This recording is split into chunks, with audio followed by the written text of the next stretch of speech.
നമസ്കാരം. കേരളം കടക്കെണിയിൽപ്പെട്ട് മുങ്ങിത്താഴുന്നു എന്ന വാർത്തകളാണ് എന്നും കേൾക്കുന്നത്. സത്യത്തിൽ എന്താണ് സംഭവിച്ചത്? ആരാണിതിന് ഉത്തരവാദി? സംസ്ഥാനത്ത് ലഭിച്ചുകൊണ്ടിരുന്ന കേന്ദ്രവിഹിതം വെട്ടിക്കുറച്ചതായി പറയുന്നു. കടമെടുക്കൽ പരിധിയും വെട്ടിക്കുറച്ചു. ഈ വിഷയങ്ങളെല്ലാം ഉന്നയിച്ചുകൊണ്ട് കേരളം കേന്ദ്രത്തിനെതിരെ സുപ്രീം കോടതിയെ സമീപിച്ചിരിക്കുകയാണ്. എന്നാൽ സുപ്രീം കോടതി ഇതിൽ വിധി പറയുന്നതിന് പകരം സുപ്രീം കോടതിയിലെ തന്നെ 5 അംഗ ഭരണഘടനാ ബെഞ്ചിലേക്ക് വിഷയം വിട്ടിരിക്കുകയാണ്. എന്താണ് കേന്ദ്രവിഹിതം? കേന്ദ്രവിഹിതം നിശ്ചയിക്കുന്നതിലെ മാനദണ്ഡങ്ങൾ എന്തൊക്കെ? കേരളത്തിൻ്റെ സാമ്പത്തിക സ്ഥിതി എന്തുകൊണ്ടിങ്ങനെയായി? എല്ലാം ഒന്ന് വിശദമായി പരിശോധിക്കാം. എല്ലാ സംസ്ഥാനങ്ങൾക്കും അവരവരുടെ വരുമാനത്തിന് പുറമെ കേന്ദ്രത്തിൽ നിന്ന് ഒരു നിശ്ചിത വിഹിതം കൂടി കിട്ടുന്നുണ്ട്. ഇത് എപ്രകാരമാണെന്ന് നോക്കാം.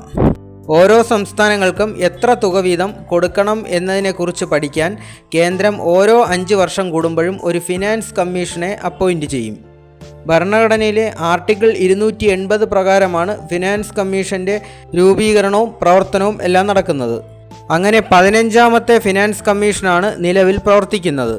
ഇതനുസരിച്ച് കേന്ദ്ര സർക്കാരിൻ്റെ വരുമാനത്തിൻ്റെ 59% കേന്ദ്ര സർക്കാരിനും 41% സംസ്ഥാന സർക്കാരുകൾക്കും വീതിച്ചു കൊടുക്കണം. ഈ 41% വിവിധ സംസ്ഥാനങ്ങൾക്ക് എപ്രകാരം വീതിച്ചു കൊടുക്കണം എന്നുള്ളത് നോക്കാം. 15ാം ധനകാര്യ കമ്മീഷൻ്റെ കണ്ടെത്തലനുസരിച്ച് ഈ ചാർട്ടിൽ കാണുന്ന വിധമാണ് ഓരോ സംസ്ഥാനത്തിൻ്റെയും വിഹിതം. ഇവിടെ നോക്കിയാൽ കാണാൻ കഴിയും, ആന്ധ്രാപ്രദേശിന് 4%-ലധികമാണ് കേന്ദ്രവിഹിതം. അരുണാചൽ പ്രദേശിന് 1.7, ആസാം 3.12, ബീഹാറിന് വന്നപ്പോൾ അത് 10%, കേരളത്തിന് 1.925 ആണ്, മധ്യപ്രദേശിന് 7.85, മഹാരാഷ്ട്രയ്ക്ക് 6 മുകളിലുണ്ട്, തമിഴ്നാടിന് 4 മുകളിലുണ്ട്. പല സംസ്ഥാനങ്ങൾക്കും പല കണക്കിനാണ് വിഹിതം പോകുന്നത്. ഇതെങ്ങനെയാണ് ഇപ്രകാരത്തിലൊരു കണക്കിൽ എത്തിച്ചേർന്നതെന്ന് അറിയണമെങ്കിൽ ഈ ഒരു ചാർട്ട് പരിശോധിക്കണം. ഇത് 14ാമത്തെയും 15ാമത്തെയും ധനകാര്യ കമ്മീഷനുകൾ തമ്മിലുള്ള വ്യത്യാസമാണ്. ഇവിടെ എടുത്തിരിക്കുന്ന ഘടകങ്ങൾ എന്നത് ഓരോ സ്റ്റേറ്റിൻ്റെയും പോപ്പുലേഷനുണ്ട്, area, forest and ecology, income distance, demographic performance. ഇവ എന്തൊക്കെയാണെന്ന് പറഞ്ഞു പോകാം. അതിനു മുൻപേ ഒരു പ്രധാന കാര്യം നമ്മൾ മനസ്സിലാക്കേണ്ടത്, 14ാം ധനകാര്യ കമ്മീഷൻ്റെ കാലത്ത് 2.5% നമ്മുടെ കേന്ദ്രവിഹിതം. ഇപ്പോൾ അത് 1.925%-ലെത്തി നിൽക്കുകയാണ്. അതുപോലെ തന്നെ 10ാം ധനകാര്യ കമ്മീഷൻ്റെ കാലത്ത് നമുക്ക് 3.8% വരെ കേന്ദ്രവിഹിതം കിട്ടിയിട്ടുണ്ട്. ഇത് സൂചിപ്പിക്കുന്നത് കാലാകാലങ്ങളായി നമ്മുടെ കേന്ദ്രവിഹിതം കുറഞ്ഞു വരികയാണ്. ഓരോ സംസ്ഥാനത്തിനും എത്ര കേന്ദ്രവിഹിതം കൊടുക്കണം എന്ന് നിർണ്ണയിക്കുന്ന കാര്യങ്ങളാണ് നേരത്തെ പറഞ്ഞത്. അതായത് പോപ്പുലേഷനും ഏരിയയും ഫോറസ്റ്റും ഇൻകം ഡിസ്റ്റൻസും ഡെമോഗ്രാഫിക് പെർഫോമൻസും പോലുള്ളവ. 14ാം ധനകാര്യ കമ്മീഷൻ്റെ കാലത്ത് പോപ്പുലേഷന് 27.5% വെയിറ്റേജ് കൊടുത്തിരുന്നത്. അന്ന് എടുത്തിരുന്നത് 1971 പോപ്പുലേഷനായിരുന്നു. എന്നാൽ 15ാം ധനകാര്യ കമ്മീഷൻ വന്നപ്പോൾ പോപ്പുലേഷൻ്റെ വെയിറ്റേജ് 15% കുറച്ചു. അതിൻ്റെ കാരണം 2011 പോപ്പുലേഷനാണ് എടുക്കാൻ തുടങ്ങിയത്. അത് നോക്കിയപ്പോൾ ഉത്തരേന്ത്യൻ സംസ്ഥാനങ്ങളിൽ പോപ്പുലേഷൻ്റെ വർധനവ് വളരെ അധികമായിരുന്നു, ദക്ഷിണേന്ത്യൻ സംസ്ഥാനങ്ങളിൽ അത്ര വർദ്ധിച്ചിട്ടില്ല. അപ്പോൾ അതിനെ ഒന്ന് ബാലൻസ് ചെയ്യാൻ വേണ്ടിയാണ് പോപ്പുലേഷൻ്റെ വെയിറ്റേജ് കുറച്ചത്. ഓരോ സംസ്ഥാനങ്ങളുടെ ഏരിയയ്ക്കും 15% വെയിറ്റേജാണ് കൊടുത്തിരിക്കുന്നത്. ഇൻകം ഡിസ്റ്റൻസ് എന്ന് പറയുന്നത്, ഇൻകം ഡിസ്റ്റൻസ് എന്നുള്ളത് ഏറ്റവും കൂടുതൽ വരുമാനമുള്ള സംസ്ഥാനത്തിൻ്റെ വരുമാനം എത്രയാണോ ആ വരുമാനത്തിൽ ഏറ്റവും കുറച്ച് വരുമാനമുള്ള സംസ്ഥാനത്തിൻ്റെ വരുമാനം കുറയ്ക്കും.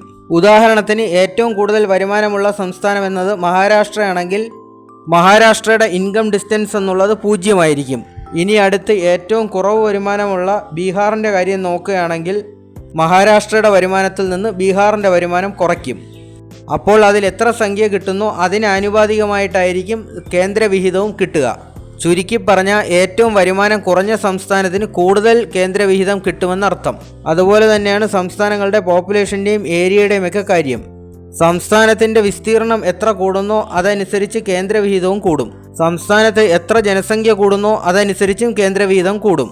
ചുരുക്കി പറഞ്ഞാൽ ജനസംഖ്യാ നിയന്ത്രണം ഫലപ്രദമായി നടപ്പിലാക്കിയ ചെറിയ സംസ്ഥാനങ്ങൾക്ക് ഈ മാനദണ്ഡങ്ങൾ ഒരു തിരിച്ചടിയാണ്.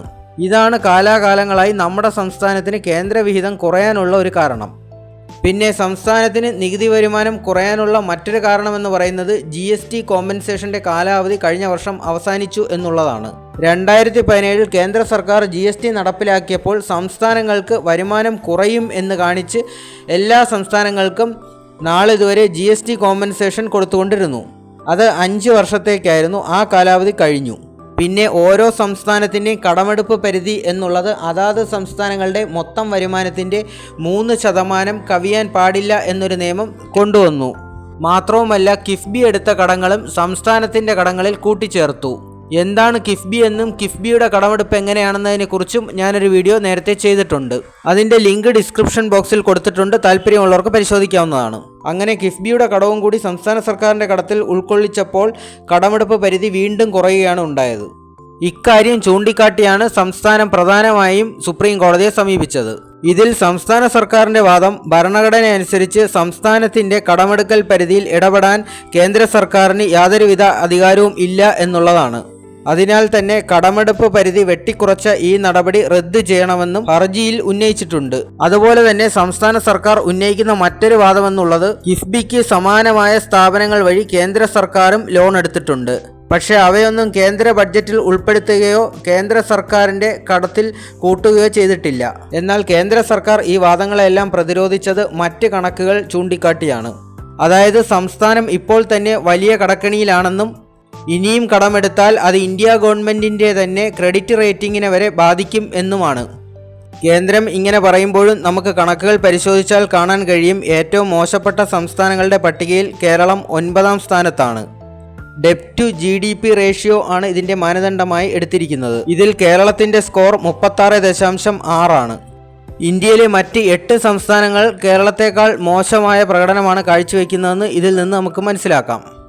ഇനി സംസ്ഥാനത്തിനെതിരെ കേന്ദ്രം ഉന്നയിക്കുന്ന മറ്റ് ചില ആരോപണങ്ങൾ താഴെ പറയുന്നവയാണ്. പ്രൊഡക്റ്റീവ് സെക്ടർ അഥവാ വരുമാനം ജനറേറ്റ് ചെയ്യുന്ന മേഖലകളിലേക്കൊന്നും കേരളം ഇൻവെസ്റ്റ്മെൻറ്റ് നടത്തുന്നില്ല. രണ്ടാമതായി, നികുതി പിരിച്ചെടുക്കുന്നതിൽ സംസ്ഥാന സർക്കാർ അലംഭാവം കാണിക്കുന്നു. ഇത് സംസ്ഥാനത്തിനകത്തുള്ള പല വ്യവസായികളെയും വഴിവിട്ട് സഹായിക്കാനാണെന്നുള്ള ആരോപണവും ഉണ്ട്. പിന്നെ അടുത്തത്, പൊതുവെ വരുമാനം കുറഞ്ഞ സംസ്ഥാനത്ത് കിട്ടുന്ന വരുമാനത്തിൻ്റെ 82% ശമ്പളത്തിനായും പെൻഷനായും എടുത്ത കടത്തിൻ്റെ പലിശ അടയ്ക്കാനുമായി ഉപയോഗിക്കുന്നു. സാമ്പത്തിക അച്ചടക്കം പാലിക്കാത്തതിനാൽ വർഷാവർഷം റവന്യൂ കമ്മിയും ധനക്കമ്മിയും കൂടുന്നു. ഇവിടെ എന്താണ് റവന്യൂ കമ്മിയെന്നും ധനക്കമ്മി എന്നുള്ളത് വിശദീകരിക്കാം.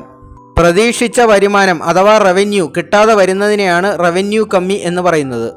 ഇനി കിട്ടുന്ന തുകയിൽ അധികം ചെലവാക്കുന്നതിനെയാണ് ധനക്കമ്മി എന്ന് പറയുന്നത്. ഇപ്പോൾ അത് രണ്ടും ക്ലിയറായി എന്ന് വിശ്വസിക്കുന്നു. കൂടാതെ കേന്ദ്ര സർക്കാരിൽ നിന്ന് ഏറ്റവും കൂടുതൽ റവന്യൂ ഡെഫിസിറ്റ് ഗ്രാന്റ് കൈപ്പറ്റിയ സംസ്ഥാനം കേരളമാണെന്നാണ് കേന്ദ്ര സർക്കാരിൻ്റെ വാദം.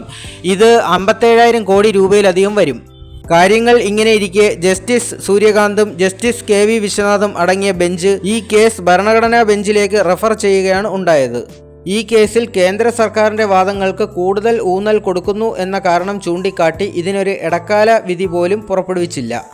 സംസ്ഥാനത്തിൻ്റെ സാമ്പത്തിക പ്രതിസന്ധി അടുത്തെങ്ങും തീരില്ല എന്ന് സാരം. കൂടുതൽ അപ്ഡേറ്റ്സുകൾക്കായി കാത്തിരിക്കാം. Thank you.